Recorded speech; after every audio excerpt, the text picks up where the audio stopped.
All right, guys, we are back with round 3 Edison Format, Epic Cards and Games in Hurst, Texas. We got Eric Hernandez on the left playing Lightsworn Flamvells versus YCS Las Vegas 3v3 champ Scott Paga playing the Dream Frog deck. I'm going to keep calling it Dream Frog because I like it. It's kind of catchy, so... I know some people call it Fishborg Frogs, but I like Dream Frogs. All right, so Scott sets one and passes. These two are kind of new to the channel. You might have seen these two play Hat. Eric won our first Hat tournament while Scott got second. These two don't really play much Edison. But since we have Edison and Hat on the same day, people are kind of like, I'm here. Might as well just play a little bit of Edison. Both these guys are X1. So winner is guaranteed. No, sorry. Winner keeps fighting while loser, you're out. Because we had 5 rounds of Swiss cut to top 4. So here, Scott tributes dupe for Caius, which is pretty good, banishing the Flamvell Fire Dog, and then hits him for 24. Sorry, he took 100 also from the Fire Dog attacking into the dupe. So yes, Scott trying to get that first win on the channel. He came close, got second in Hat, but then he got backdoor 2-0'd. While Eric did win his first Hat tournament. All right. So here, Caius attacks over Necro. I'm glad to see Flamevells because no one plays this deck on my locals, but Eric likes it. The last time he played Edison, he actually won the local with Flamevell, but this was before I started filming on the channel. And we'll see how Scott does. Scott's actually top Nats and a YCS with Frogs, but this was years ago, and also a different build. He made top 64 at Nats in 2010. This was during like full power Infernities, full power X Sabers, and Frog FTK were around, and Scott made it all the way to top 64, and he actually top 8 at YCS Dallas. Oh, whoops. Yes. Top 8 at YCS Dallas in 2011 with Frog Monarchs. Well, this was during full power 6 Samurai format with Triple Shi and Triple Gateway, and Scott ended up losing in top 8 to the eventual winner, Nazar Sarhan. It's pretty interesting. So here, Scott does shoot it. So Eric's hand's bad. Eric had double Rekindling, double JD, and once he drops the lad, Eric's like, let's just go to the next game. Yeah, his hand was awful. So Scott takes game 1. Now that we got the intro out the way, had to glaze up my boy Scott, one of my good friends. And Eric's got a few YCS tops too. I think his first top, he actually beat me at that event. I think it was YCS Houston 2016. I think I was playing Cosmo. All right, so Scott normal summons Swap Frog, sends Treeborn, and passes.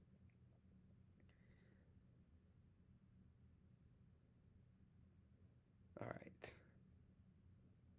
So who's gonna... Okay, so here Eric summons Card Trooper Mills, Fire Dog, Gores, and Rhoda. Attacks him for 19, so we're at 61 at 8,000. Passes to Scott.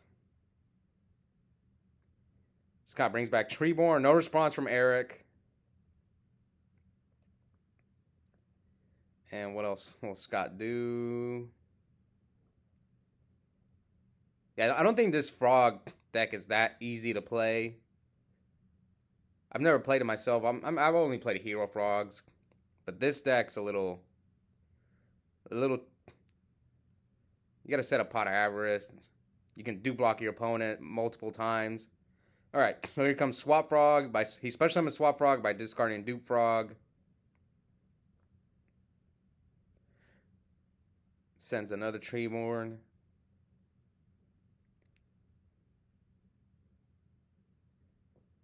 And here Scott normal summons Unifrog. So he's going to try to bait out the back row here and probably attack over the Card Trooper. So DD Crow attacks. Let's see if Eric has any response.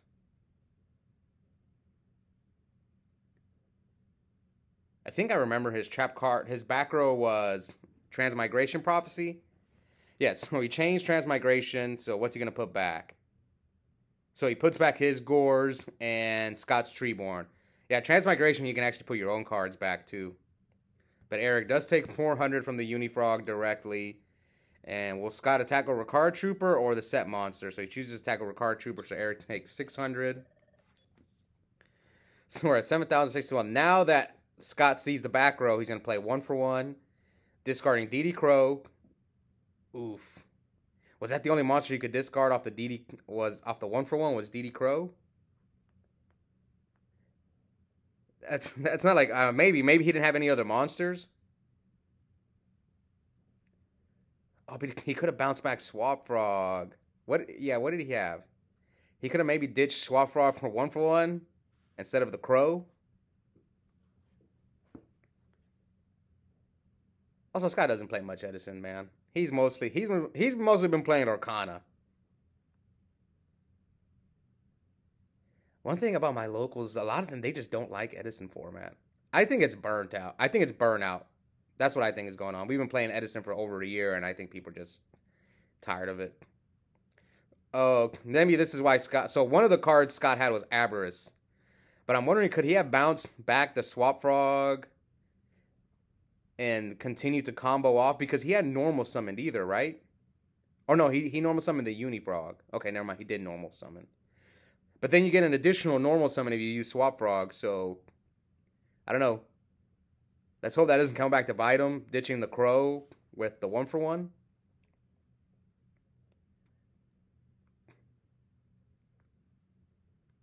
Let's see. What will Scott do? What is Eric's set monster? Rekindling is such a good card. The thing about Rekindling that I don't like is like Fire Dog's the only good Flamvell. Like I wish there was better ones. Then you could really dedicate your deck to it, but... Alright, so here, Scotch is going to dump all the frogs. Death Frog. Okay, so it goes for the dupe frog. See, I think maybe Scott should have left the Substitute up. And got rid of the Swap or the Uni. Maybe the Swap. Keep your field like Uni, Dupe, and Sub. Because let's say that's a Raikou. Which is probably a Raikou. Or a Hamster. I don't know if Eric plays Hamster in this deck, but... Let's say it's a Raikou. He flips a Raikou. He's going to pop one of the dupes. Mill. Then he can kind of clear your field. But had he had Sub, Dupe, Unifrog, he still flips a Raikou, but then he still can't destroy your frog, so... Yeah, Eric's going to look at his grave. And... He's got Rekindling in his hand. So he mills Honest, Foolish, Honest. So at least you don't have to worry about Honest anymore. Oh, wow, he didn't go for the dupe. Now he goes Brio, Ditch, Necro, and Flamvell Fire Dog. Soul Charge. No, just kidding. Rekindling. Rekindling, which is basically Soul Charge, except you can still conduct your battle phase and you don't pay life points. I think this is game. Oh, man. Yeah, I mean, he took 15 right there. So Eric forces the third game. We'll see who will move on to round 4. That was basically a Soul Charge right there, except he can still conduct his battle phase. Oh my god. Okay, so Eric's going second. Let's see what Scott can do. Scott with the upstart. This is Scott borrowed my deck. This deck is exactly Danny Yu's deck from the Ultimate Time Wizard in Sacramento. The only difference is we switched the third Avarice for salvage, which Danny recommended. He told me we didn't get it on the deck profile, but he told me after that he forgot to bring up that he wishes the third Avarice was salvage, and that's the only difference here. So Eric goes first, mills Rekindling, Necrogarna, and Jane off of charge. So at least he doesn't have to worry about the third Rekindling. So I played this value player out Sacramento, and he was using Jane, and I was just shocked. I was like, what? Jane? But he made a good argument that it runs over Shura and Greffer. It was a good argument, I'm not going to lie. I wish I would have thought of it. Alright, so now Eric's got 1 Flamvell Magician, 2 Lightsworns, and a Necrogarna, so Gold Sark. Wow. Eric's cooking. I love Gold Sark. I even tried it in my value deck, but it was just too slow. I hated drawing it mid to late game. But when I drew it in my opening hand, I loved it because I would go Gold Sark Burial or Dark Armed. Those were the top 2 cards I got gold sarked. Yeah, Burial and Dark Armed. So here Eric summons Lumina, pitches Card Trooper, brings back Jane, and Scott chains DD Crow. Attacks him for 1,000. And phase mill 3. Milled Aaron, Wolf, and Chain Disappearance. I've never been a fan of that card. I remember people in my locals used to side that card. Yeah, I'm not a big fan. So Scott brings back Treeborn. And Eric's got 3 cards. Yeah, I think Scott doesn't have a Monarch. Oh, no, he has 1. Okay, so Caius, the Lumina.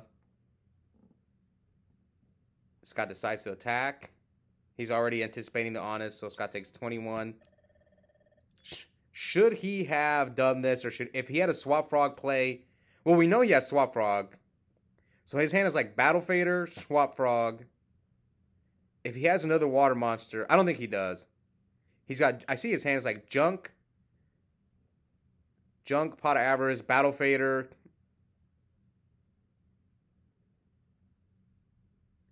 If he does have another water monster, so you can make the argument, should Scott have just bounced back the Caius and then Caius him again next turn? Maybe because he has Battle Fader, he should have done that.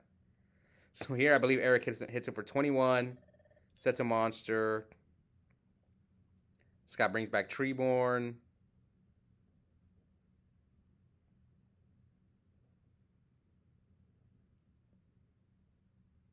All right. Come on, what do you need? Another Caius. Ryza. Dark Dust Spirits, not bad here. Man, Eric's deck looks pretty interesting. The only thing I didn't like was the main deck Thunder King. Eric just got back in Edison. He probably forgot that Thunder King. Maybe he's thinking Tengu, because Thunder King is like insane in Tengu format for some reason. But in Edison, like none of the decks search. Like Dupe Frog can grab back from the graveyard, and I guess you can stop Black Whirlwind. It's pretty good sometimes against E-Heroes. Okay, so here's Scott. It's normal summons Junk, brings back DD Crow. So does he go for Catastor or what? Special Ditch Uni, special summon Swap Frog. Oh, he can bounce back his Crow with Swap? Ooh, I see you, Scott.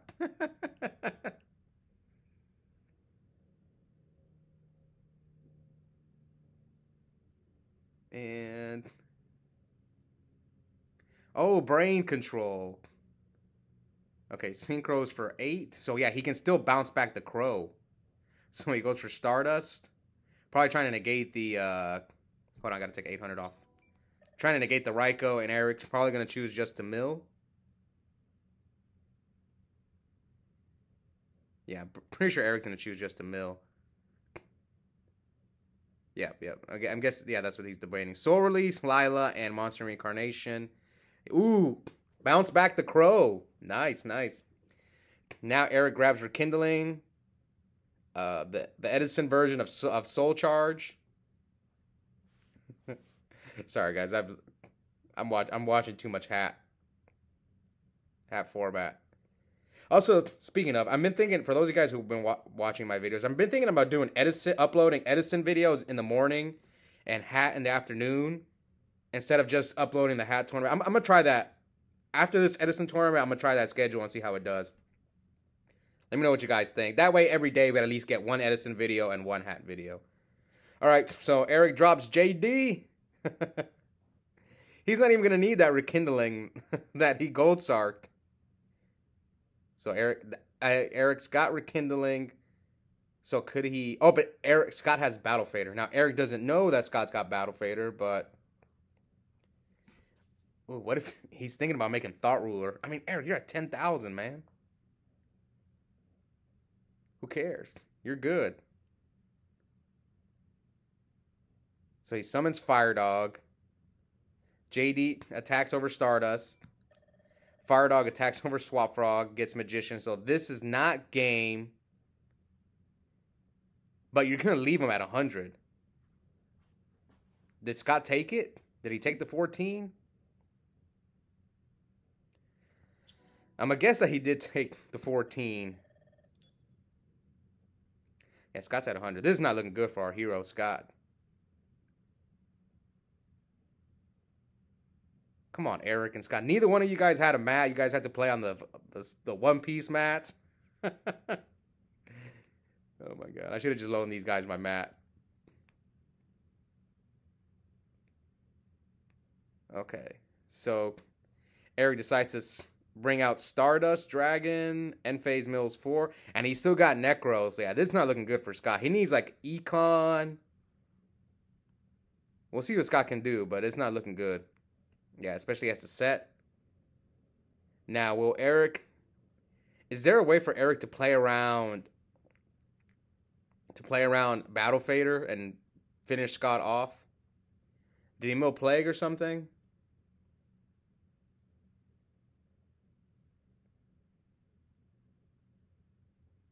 Alright, so he plays another Rekindling. So 2 Rekindlings from Eric brings back 3 monsters. And Scott changed the Crow that he had. Now Eric can only bring out 2 tuners, so he can't do anything with those. Unless if he normal summons something.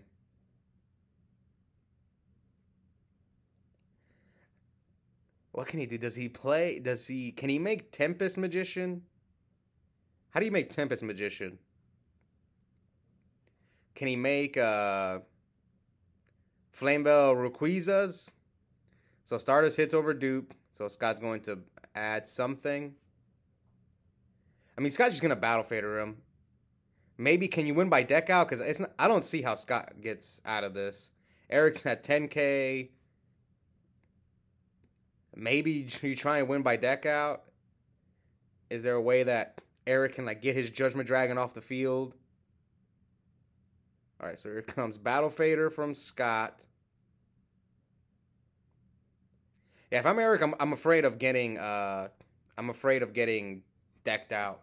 But his deck looks like he still has plenty of cards left in his deck, so I don't think he's that afraid of decking out. I remember one time I was playing against Sal's Lightsworn deck, and he was cooking me, and I was like, the only way I'm going to win is if I deck him out. And it worked. Alright, so here they get, the Magicians get banished during the end phase thanks to Rekindling, so he had no way to get them off the field. So Scott grabbed back Death Frog with dupe, so maybe he's got like a Soul Exchange or something, Econ, and Scott concedes. So Eric's moving on to round 4. Scott is out. I think that second game, could Scott have maybe won? I don't know. Yeah, and Scott doesn't really play much Edison. He's mostly Lorcana and Hat, like I said. Got to defend my boy. And yeah, I'm glad to see Eric playing this deck. I had no idea he was playing this deck. I probably would have featured him much earlier, because before the tournament, Eric asked me, do you have Celestias? I was like, yeah, I think I gave him a Celestia. And then I was like, no, it was a Threatening Roar. Threatening Roar. I gave him a Threatening Roar. I'm thinking, oh, he's playing Lightsworn. If I had known he was playing Rekindling, I probably would have featured him round 2.